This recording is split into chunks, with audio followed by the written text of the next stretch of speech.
ሼር ኮፒ ሊንክ ሪፖስት በማድረግ ቪዲዮ ትጀምራላችሁ። እቺ የ35 ሚሊዮኗ ታሪክ ለይላ በአረብ ሀገር ሳውዲ አረብ ትኖር የነበረች ልጅ ናት።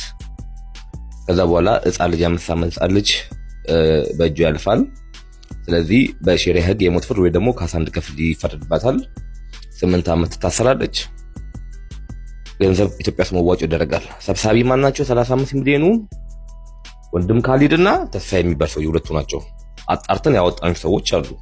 ያ ታሳቢውንና የገባ 35 ሚሊዮኑ ብሩ እቺ ልጅ አሁን ላይ የሞት ፍርዱ ይፈጸምብኝ ብላ አቤቱታ አቀረበቻሉ። 13 ዓመት በቃ እዛው 13 ዓመት እንዴ ኤምባሲ ነው ምንድነው? ኤምባሲ የምታወሩት የምን ኤምባሲ ነው? ተስፋ የምትባለው እግረኛው ሚደለ ቀርበ በአጭር ጊዜ ነው የምንመጣው። ኦልሬዲ ጉዳዩ አልቋል ብለ ነበር።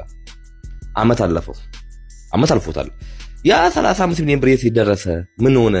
እቺ ልጅስ ሌላስ እንዴት ሆነ? መጨረሻው ምንድነው? ገባችኋል? ምንድነው?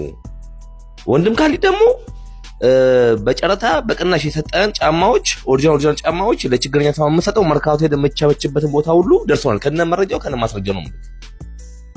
ገባ? ስለዚህ አንተም ቢሆን ከእንደዚህ አይነት ነገር አቁም። 35 ሚሊዮኑ የልጅቷ ሁኔታ ያለችበትን ነገር ለህዝብ ይፋ አድርጉ። የምን ዝም ጭጭ ነው? ልጅቷ መሮኛል ግደሉኝ ብላለች። ኢትዮጵያውያን ወንድሞችና እህቶቼ ይሄ ነግበኛ ነው። እሺ ነግበኛ ነው። ስለዚህ ሁላችሁም ሼር ኮፒ ሊንክ እያደረጋችሁ አድርሱላቸው። 35 ሚሊዮን ብር የት ነው? ተዋጥቷል። ኮሚቴ ነበሩ ሁለቱ ሰዎች